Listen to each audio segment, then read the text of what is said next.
Damn, how long has it been since I made a video in this series? Wow! Over 2 years at this point? Holy hell, my design back then was so messy, I need more red and edge. But we're finally in the 4th generation of talking about the problems of Yugioh Girls. And in all honesty, I'm surprised I'm doing this. Not only do I not want to talk about Zexal, since it's one of the more polarizing series in Yu-Gi-Oh!, but also because some of the things I want to complain about, YouTube ain't gonna be too friendly with that. Still, I started this journey, you guys gave me the likes on the Crow video, might as well continue this train wreck. Hi, I'm MangaKamen, and this is the problem with Yugioh Girls Zexal.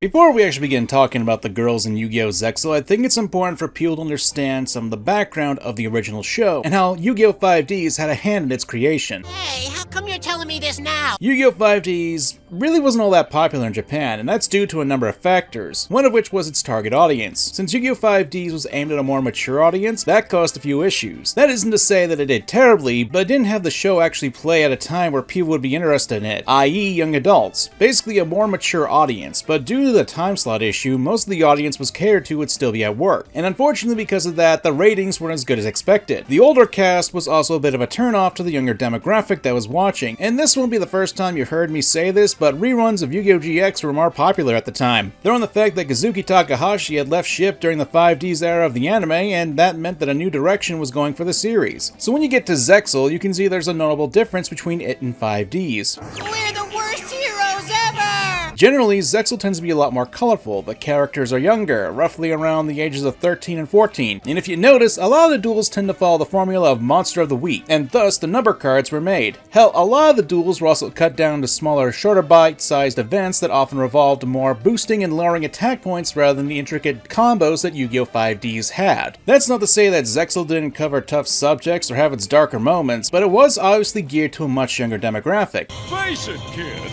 Without Astral to babysit you, you haven't got a chance! Heartland, why don't you make like a heart and beat it? And even went back to the original model of Yu-Gi-Oh! Where you had Yugi being guided by the Spirit of Millennium Puzzle, and with Zexal, you had Yuma Tsukumo being guided by the alien ghost Astral.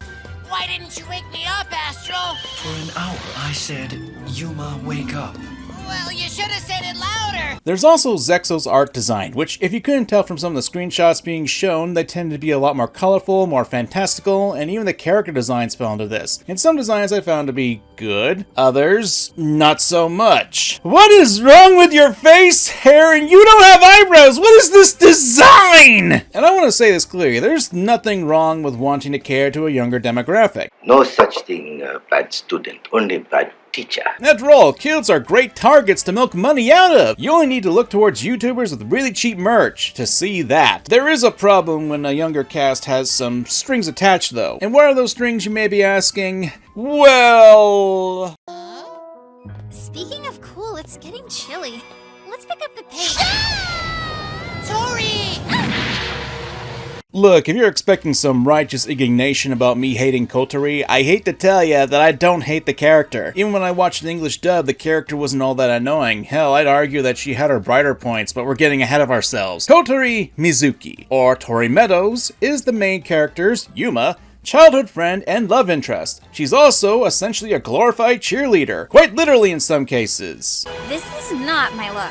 A few moments later. Fight on, Yuma! After all, you have us to cheer you on! Rah, rah! There isn't really anything for me to complain about when it comes to arcs and character development for her because she doesn't go through anything really. She's literally the one who helps Yuma and Astral by cheering them on, pepping them up, and honestly gets a ton of screen time that may or not be on par with the main character himself. Now that's a double-edged sword. On the one hand, you don't have to worry about Kotori being given a good arc and then not given anything afterwards, so you're nothing more than a stage prop, like what they did to Aki Izayoi. But the flip side of that is you essentially have one role, and by God, you're gonna be sticking to that one role. And that's going to be support for the main character, and only that. Going back to Yu-Gi-Oh! GX, the writers really didn't know what to do with Asuka other than strong female duelist. And it shows, and it'll show again. But yeah, Kotori isn't that much of a duelist. She only has like one actual duel in the entire series, and she's brainwashed. Along with another character that I'll talk in a little, she loses the duel, and that's really it. There's not much to say about her, and that's probably one of my biggest criticisms about the character. There's nothing to her. She's unremarkable. Whoa, check it out, Yuma. It's an airship.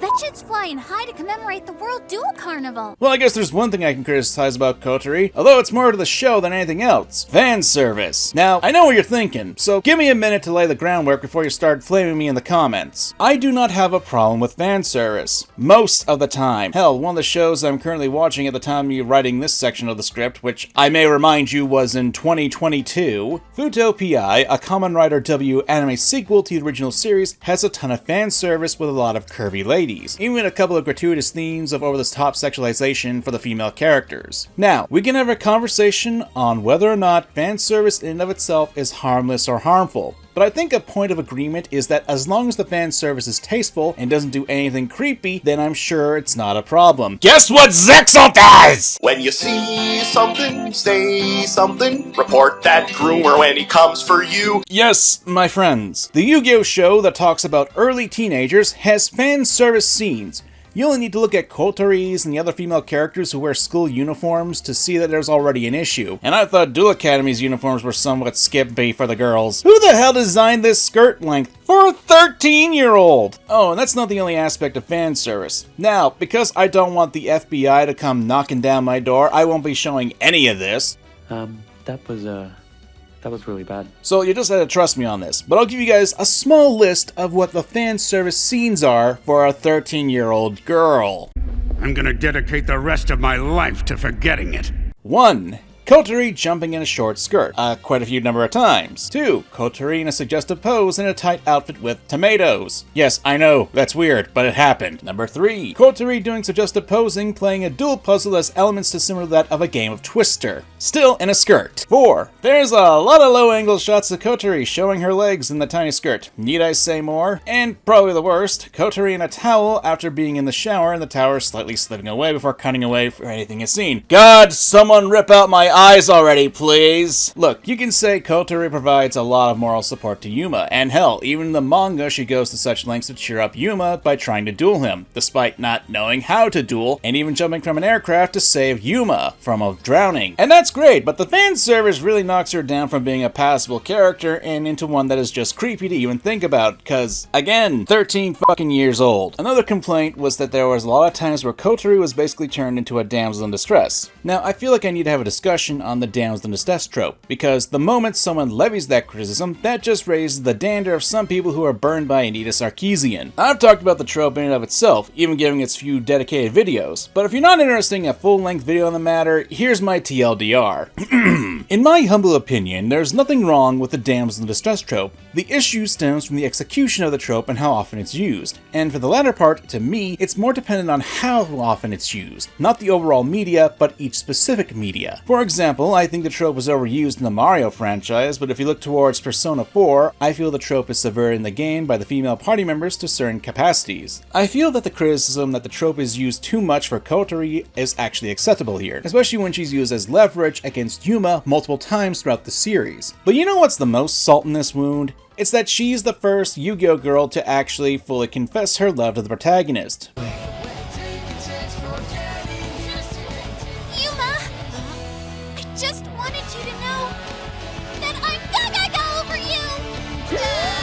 Which, you know, you go, girl! Go get that lobster-haired freak. It's not a strike against her, but it just feels like a kick to the teeth of the girls who actually had more prominence and more active roles in the story that get the shaft to not confess their love to the protags who actually did do a lot for them in their stories. So, Kotori, aside from the creepy fan service, isn't actually a bad character. Just not one I would really consider all that enthralling or interesting at the end of the day. She still isn't the worst written lady in Yu-Gi-Oh! It's just that there's a lot of baggage that comes with her as a character, and that she's got the personality that evolves like a rock. Again, Kotori's role is meant to be support from the main character, Yuma. Hell, one time she gave Yuma food during a duel and was actually helping him to win. Kotori is a cheerleader, and with that role, it comes with a lot of baggage that I don't blame a lot of people of disliking. Yeah. So, the next lady on the list is Cathy, or Cat-chan. To settle this, We need to have a duel. Have a duel? Sounds like a fine idea.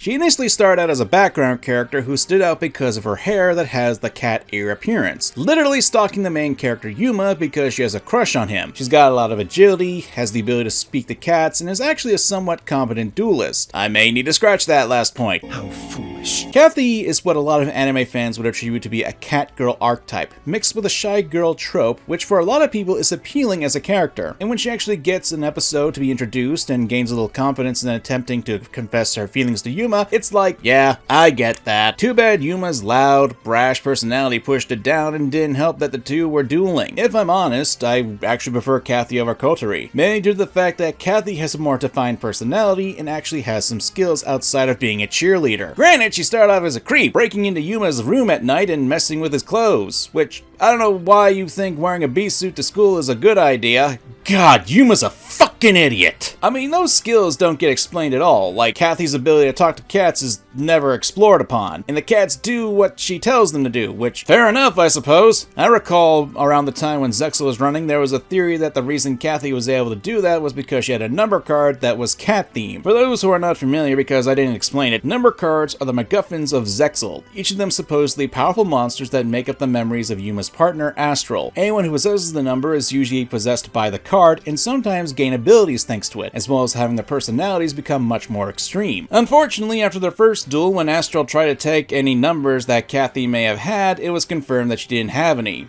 So, okay, and that's fine. You don't need to explain everything about a character's abilities in a series. Explaining too much can ruin a character's mystique. And it's not like it would have made Cathy's character better or worse. Frankly speaking, she did get a bit of a character arc when she dueled against Yuma and tried to confess her feelings, which, after that duel, she became a lot more extroverted and became a lot more sociable with the main cast, joining the Numbers Club too, though that was mostly so she could have an excuse to get closer to Yuma. Yeah, that's done early in the series, but that's something more than what Kotori went through, and makes me kinda sad that Cathy really wasn't given much more of an opportunity as a character to shine. That's the understatement of the year. Although, and I have to scrub my tongue after saying this, one thing I will say is that the show does a similar issue with Cathy as it does with Kotori, and that's the fan service issue.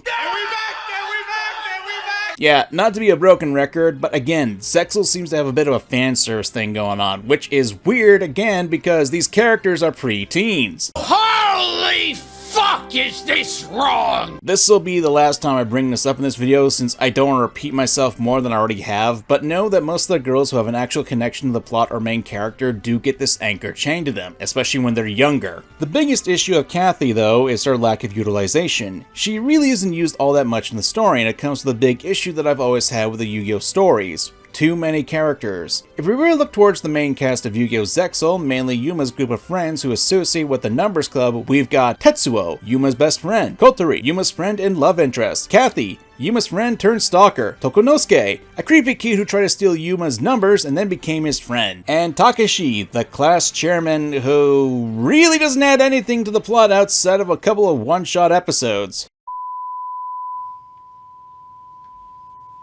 That's it? Throw in the main characters, Yuma and Astral, and you've already got a cast of 7 characters. Throw in the main rival to Yuma, Shark, and eventually his sister, and you have 9 characters to have around. And that's not even counting Kaito, which would make it 10. And I guess maybe Orbital 7? I don't know. It should be noted that by the second half of Zexal, most of these characters don't really show up for a good portion of the plot and don't matter. And as a result, they take time away from other characters and development, and this problem only gets worse with more and more characters showing up. So characters like Cathy will get pushed to the side as well. It's a trend that happens in a lot of Yu-Gi-Oh stories and isn't just focused on women. Hallelujah. I mean, that sucks. I have to say that, but we're talking about the girls of Zexal, so you know. So for the third lady on this list, we have Anna, who is also of love interest to Yuma. Like, who knew that lobster hair was that attractive to girls? I jest, but there's a lot more to Anna than that. She used to go to the same school as Yuma and Kotori, and would protect kids from bullies by assaulting the bullies. Hey, whatever works, I guess. Then she had to transfer schools, but before she did, she wanted to confess her feelings to a boy she liked, and to her memory, that boy was Yuma. Except she misremembered and it was a completely different boy. This is hilarious, especially when you consider what she was doing to Yuma before she remembered who she really had a crush on.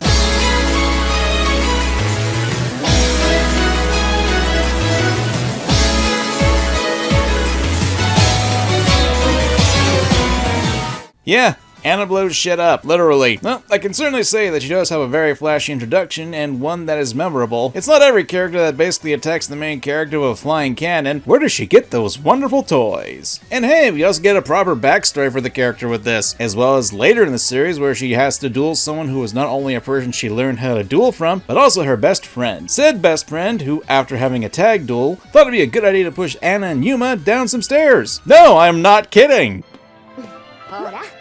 愛のためにダイレクトアタックよ。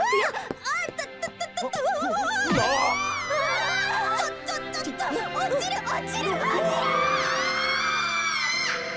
Anna is a fun character, and from what I understand, she's probably one of the more popular characters from Zexal, and it's easy to see why. If you think you're so much better, why'd you team up with me? I had to have a partner because the rules say so. She's got a fun design, a very memorable personality, she does offer support to Yuma outside of being a cheerleader, and has some pretty good dueling skills. Her main ace card, Super Dreadnought Rail Cannon Gustav Max, was a very popular card for years, and it was because it's a card for its versatility and power. Plus, people like trains. So, what's the issue? Again, the biggest issue is the lack of utilization. Anna is used sparingly in the story and characters, and while she does actually begin to develop feelings for Yuma, again, that doesn't get too much development. After being pushed off the stairs with Yuma, we don't see Anna until later when she's fighting to stop the invasion of the Baryons, which are the major antagonists of the second season. Ultimately, she is a side character, one that has a bit more prominence in the plot, mind you, but still a side character, so she's not really gonna shine. You hungry, Charlie? I'll feed you a knuckle sandwich. Finally, a girl who doesn't actually have a crush on Yuma, and thank God, because Akari is Yuma's older sister. That would be freaky as all hell. Gross. Ugh, gag. Gonna be straight up, Akari doesn't really matter in the plot. Does this shock you? No, I'm cool. Don't get me wrong, she's a fun character, I love her design, and frankly speaking, having an older sister character for the story is something that Yu-Gi-Oh! Doesn't really have most of the time. Yu-Gi-Oh! Is known to have older brothers the way to go for characterization. You have Joey Wheeler's, Seto Kaiba, Manjomi's older brothers, Fubuki Tenjoin, Ryo Marufuji, Amon Gecko. Hell, even in Zexal we get more brotherly characters with Kaito and Shark. Not a lot of older sisters in the previous iterations of Yu-Gi-Oh! So having an older sister character, especially when they're directly related to the main character, does have a lot of potential. Yu-Gi-Oh! Does have a lot of themes of sibling relationships coded into its DNA, so it's only natural to do that. This is also the only time that Yu-Gi-Oh!'s main protagonist has a sibling too, and it really feels kinda hollow, because Akari doesn't really do that much. She's a news reporter, and sometimes she'll yell at Yuma, other times she'll give him support on some duelists, and will get him to do things to help out her career. There was one episode though, and one that didn't have any dueling in it. It was an episode where it was Parents' Day at Yuma's school, and unfortunately both Yuma's and Akari's parents have been missing for a while, and Akari and Yuma's grandmother have things going on. And when Yuma learns that they have other plans planned, he doesn't tell them about this event. The specific episode is also where we learn more about Yuma's parents too. And eventually when Akari and Yuma's grandmother learn about Parents' Day, they actually show up to support Yuma. It's pretty heartwarming, but it's also really the most iconic part of Akari's role in Zexal. Don't get it twisted, the idea for Akari is for her to act as a motherly figure to Yuma since both of their parents have gone missing, which would be an interesting dynamic for the characters. However, there are a few issues. The first would be that we really don't get all that much of a dynamic. Aside from the one episode, we don't get a deep dive into Yuma and Akari's family dynamics. Most of the time, Akari is busy working on his scoops and she's trying to be a journalist. And how she goes about this is kind of contradictory to her wanting to protect Yuma, since she'll oftentimes drag him into dangers, like forcing him to investigate some criminal activity at the mall since he just so happened to be there. Now go find out what's going on so I get a scoop! And ultimately, Yuma got arrested. Next time, use the door. Freeze! Don't move a muscle, kid! Arrest that boy immediately! And the plot has just thickened. Get him! Don't let him get away! Close all the exits! You're under arrest! Watch out for his hair! Yeah, smooth brain idea right there. The second is that one of the early trends for the first 15 episodes was that Akari was annoyed whenever Yuma dueled. However, when episode 16 comes around and it shows that Yuma is capable of dueling and taking care of himself, Akari is watching, she trusts in him. Sounds pretty good, right? Well, there's a problem. We're never given a reason why she's against him dueling in the first place. It's not like there's any actual real danger going on with dueling, and there's no trauma related in dueling that can happen. We're never given a reason. Hell, just make it get that Yuma shouldn't duel because he should concentrate on his studies, but we don't get that either. And it's not like there couldn't have been something about there being trauma related with dueling. Hell, the last Zexal girl I'm talking about in this video literally had gotten hurt because of a duel, where she gets injured and put into a coma. You could have incorporated that into Akari's backstory of learning that event when she became a journalist, and she didn't want something like that to happen to her younger brother because of dueling. There was something in the manga version of Zexal, but it's barely anything, and that's because Akari has a bad feeling about it. To be fair, she believes that dueling caused her parents to disappear in the manga version, which is better, but still kinda wish there was something actually done in the show version of the character. And finally, Yuma's grandmother is still in the picture, and she really comes off more as a motherly figure for the kid than Akari does. She cheers him on, gives him food so he can concentrate on dueling, and... But Yuma, what about a goodbye kiss? No time! Oh, Grandma, what are you doing? Either you give Grandma a kiss goodbye, or you get a grand slobbering. Dang, she's strong! Never underestimate Grandma! I really feel like it's a bit of a waste of potential not to have Akari be more included in the plot, because while she does serve as a supportive role, the problem with Zexal is that there are a ton of supportive roles, especially for the main character. And when Akari does become more ingrained in the plot, she eventually just turns into a cheerleader since she doesn't duel either. There's only one other event that she has a foothold in, and that's with a number user named Charlie McCoy. He used to work with Yuma and Akari's father as an assistant and had a relationship with Akari.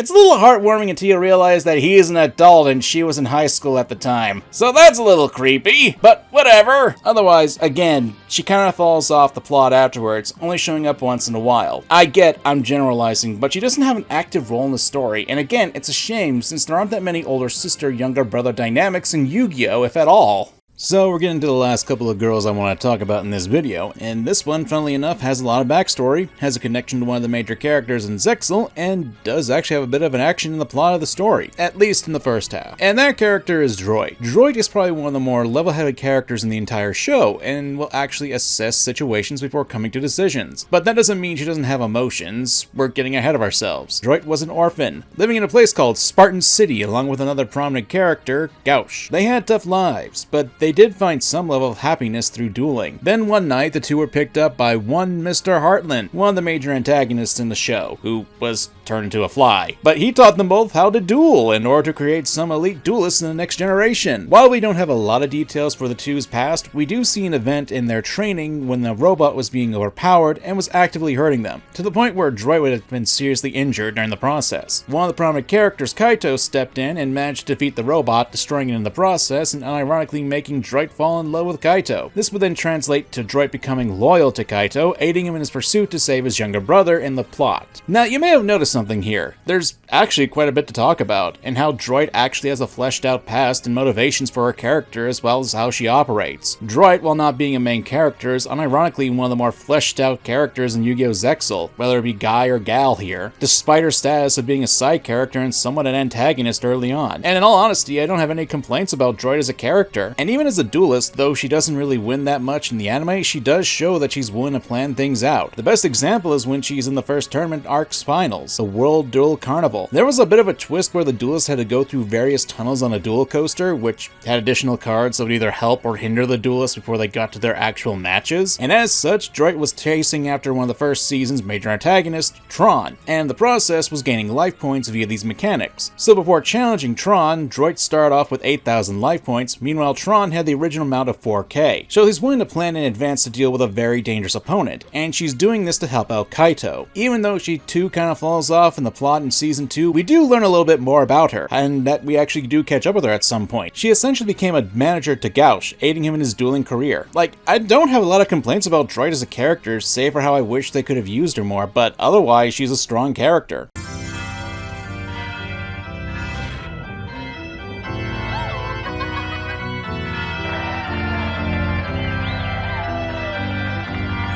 So we've come to the final Zexal gal that I want to talk about in this video, Ryo. Ryo Kamishiro is the twin sister of Shark, the main rival of Yuma, and I'm of two minds of her when it comes to her as a character. But before we get into that, there's a lot I have to explain, because Ryo is honestly one of the more complicated characters out there, at least when it comes to Yugioh Zexal. So, to start off, Ryo and her brother are orphans, having lost their parents in a car accident when they were kids. Although technically speaking, they both die in the same crash too.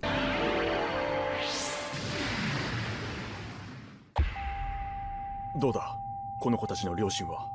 ダメだ今さっき亡くなられた。そうか君この子たちを霊安室へ、あと警察へ連絡を。はい。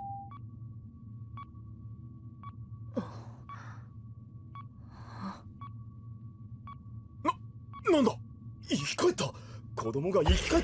They just had the souls of the Baryons transferred into the bodies of the kids, and dear god, I have to explain the Baryons now. Ugh, screw it, I'll save it for later. So anyway, after the two were reincarnated, it wasn't long until tragedy struck again. Ryo had gotten into a duel against another duelist named Four. Four was ordered by his father Tron to duel against Ryo, and had given him a card that would actually start a fire and would hurt Ryo in the process. It was so bad that Ryo ended up in a coma, and she's pretty much absent from the first half of Yu-Gi-Oh! Zexal because of it. Why? Tron wanted revenge against Dr. Faker and wanted to use Shark as a weapon. For the purposes of this video, it doesn't matter in these details because we're already bogged down and I don't have a lot of time to talk about it. After the World Duel Carnival, Ryo was slowly recovering but was able to sense that the newest antagonists, the Baryons, were arriving on Earth. You don't survive, but I do!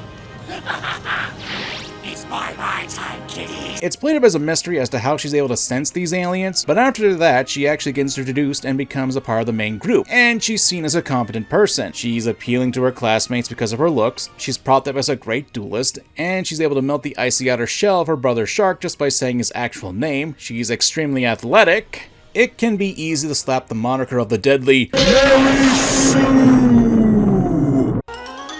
Bum bum bum. Because it's also stated that she and her brother constantly duel against each other whenever they have an argument, and she's able to go toe-to-toe with the major rival of the series. It's even stated that they both have 100 duels under their belt, and they are all equal in this regard. Throwing the town that she has in athletics and strategy, I can see the argument here for her being a Mary Sue, but I'm not willing to slap that title onto her. Also, she's afraid of cats. What kind of phobia is that called? Autophobia, iluphobia.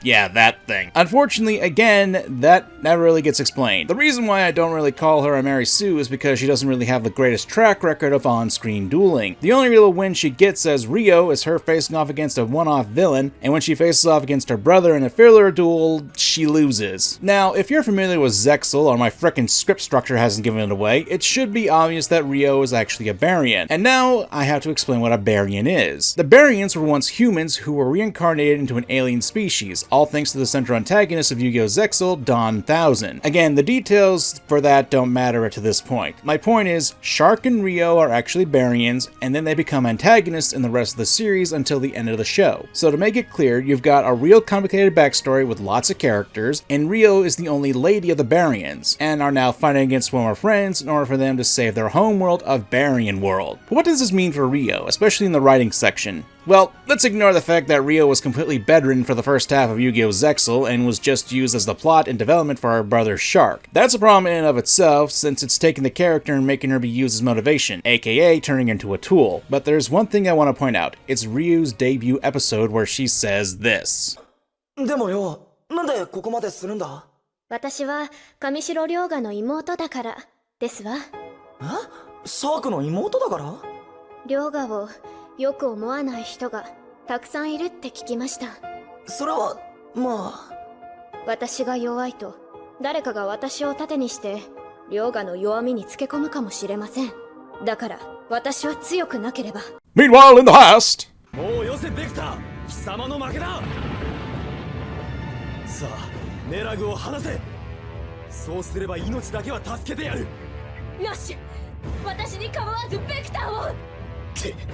ふざけやがって。ムカつくぜてめえら。こうなったらてめえの妹を地獄へ送ってやるよ。